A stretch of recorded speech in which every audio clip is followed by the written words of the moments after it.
আলা লা ঈমানা লিমান লা মুহাব্বাত আলা, যার অন্তরে গো আমার নবীর মহব্বত নাই তার ঈমান নাই।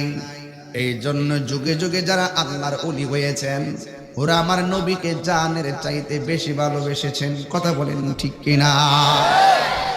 পবিত্র ঈদে মিলাদ নবী সাল্লাল্লাহু তাআলা আলাইহি ওয়াসাল্লামের মহব্বতের আলোচনা করতে বলেছেন। আমি আপনাদেরকে বলবো, আমার নবী দুনিয়াতে আসার আগেই নবী ছিল কি ছিল না?